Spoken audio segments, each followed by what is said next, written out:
Olá, minhas amigas e meus amigos, chegou o grande momento do nosso encontro. Hoje é Dia Nacional da Língua Brasileira de Sinais, a Libras.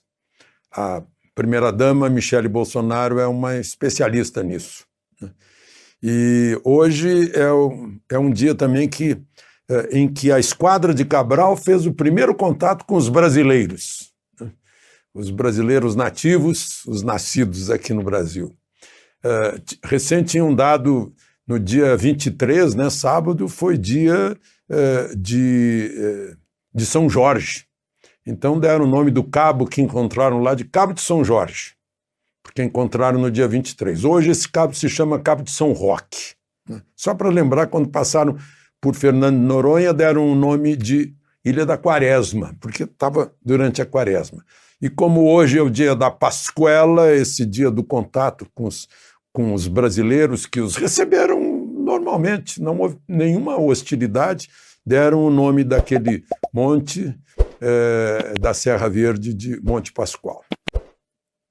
Bom, gente, e na sexta-feira a gente não se encontra. E aí eu não falei do dia da aviação de caça. Isso me marca muito porque o comandante dos heróis da Segunda Guerra Mundial, da aviação de caça, do primeiro grupo de aviação de caça, Nero Moura, né, é da minha cidade. Somos os dois de Cachoeira do Sul, o irmão dele que morreu também, morreu em combate, é de Cachoeira.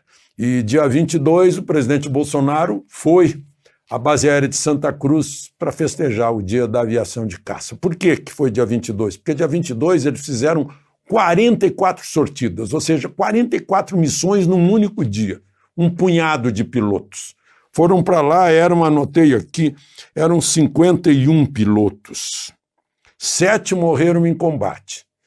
Alguns outros morreram em outros acidentes e tal, ficaram fora por doença. Eles executaram 2.548 missões. Teve um só, o Alberto Martins Torres, executou 100 missões. Isso é uma coisa excepcional. Os pilotos americanos faziam 15 missões e iam embora para descansar em casa, eram substituídos por outros. Eles tinham um piloto de sobra. Nós não tínhamos, eram todos voluntários, né? E desses 51, 7 foram mortos em combate, 12 foram abatidos, saltaram de paraquedas, quebraram lá embaixo, foram presos, outros ficaram fugindo, feridos, né? Se recuperaram todos eles. Pois é, e aí receberam lá na base aérea de Santa Cruz mais 2 Gripen, num total de 4 que chegaram, né? Os Gripen vão ser adicionados à aviação de caça brasileira, que tem os F-5, os AMX e os Super Tucanos fabricados aqui, que estão cuidando da fronteira amazônica, né? E aí estão chegando os AMX. Faz 77 anos que houve esse grande dia, não, um dia de guerra, não, de 44 sortidas. Bom, minha homenagem à aviação de caça. Alachaço! Não esqueça de deixar o seu gostei ou não gostei.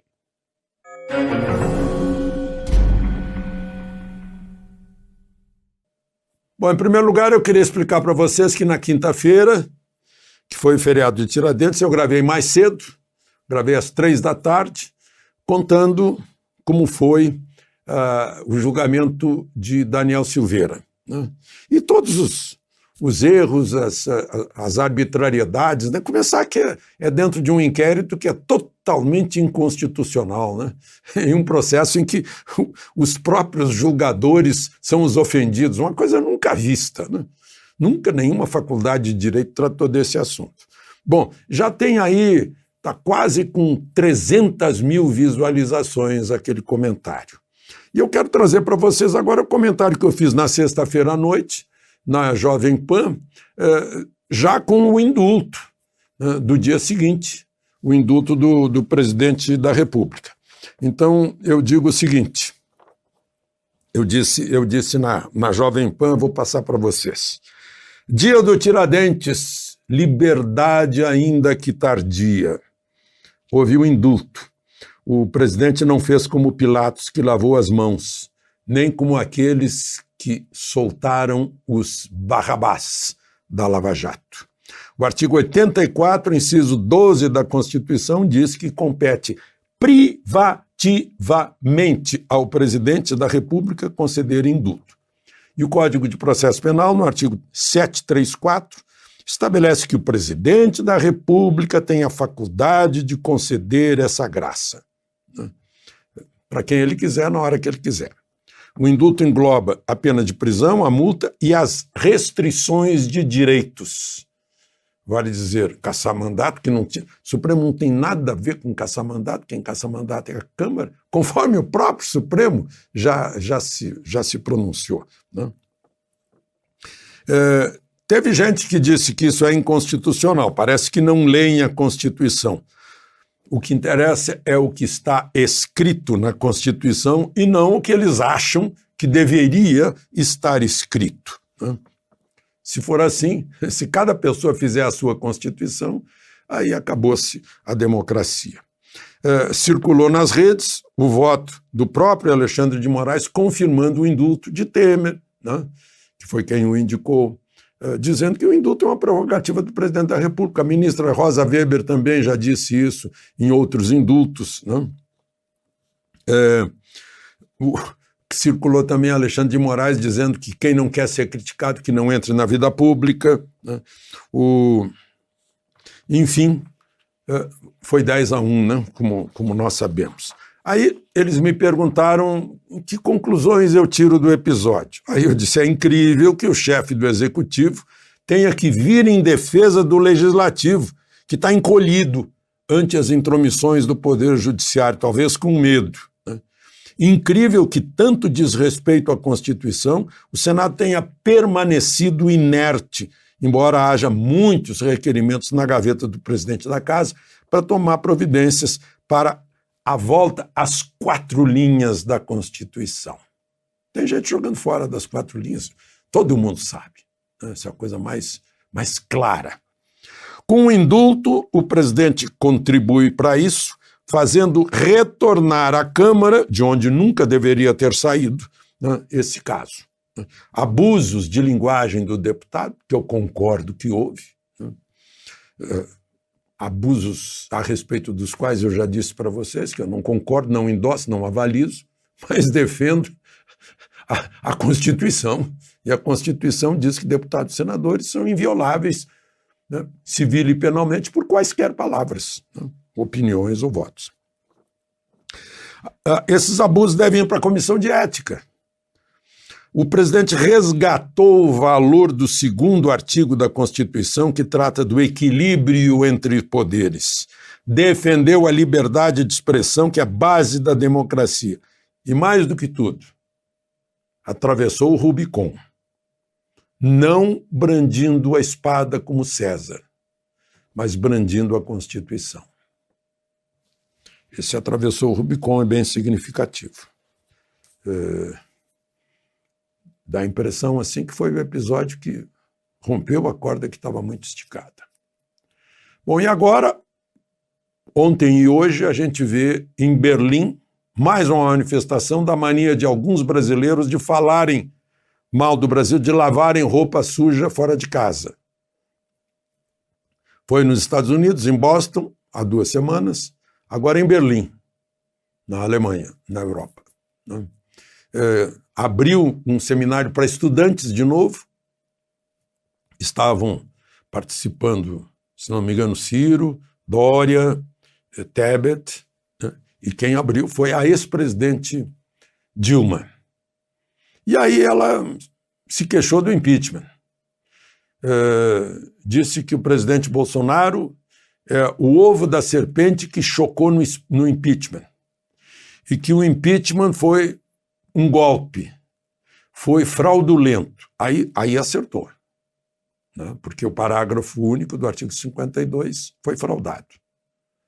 Porque o artigo 52, no parágrafo único, diz que o presidente condenado fica impedido de exercer cargo público por 8 anos. Isso não foi obedecido, né? Bom, e no domingo, quem abriu, principal orador foi o ministro da Suprema Corte, Luiz Roberto Barroso, que de novo falou em populismo autoritário. Acertou também, mas só que não acertou cronologicamente, né? É de 15 anos atrás, esse populismo autoritário que queria, e até hoje quer,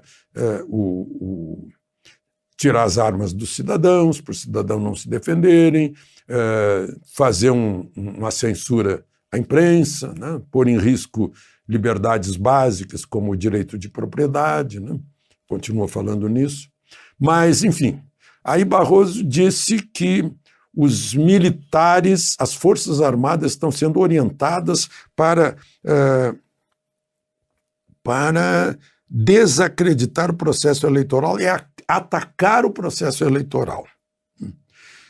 Imagino que ele está chamando as Forças Armadas de incapazes e tuteladas, que tem alguém que tem que orientar para dizer o que fazer, né?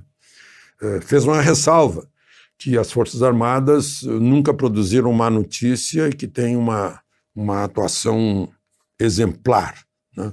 Mas falou até em... Aí também já deixou até os latino-americanos em geral... Não foi politicamente correto com os latino-americanos, porque ele disse que alertou para um retrocesso cucarácio de voltar à tradição latino-americana de colocar o exército envolvido em política. Enfim, eu fico imaginando, né, os estudantes lá em Berlim nunca viram isso em nenhuma Corte Suprema, de nenhum juiz de Corte Suprema lá da Europa, né? Eu até usaria os versos de Bilac, né? Diria: estudante, não verás nenhuma Suprema Corte como esta. Bom,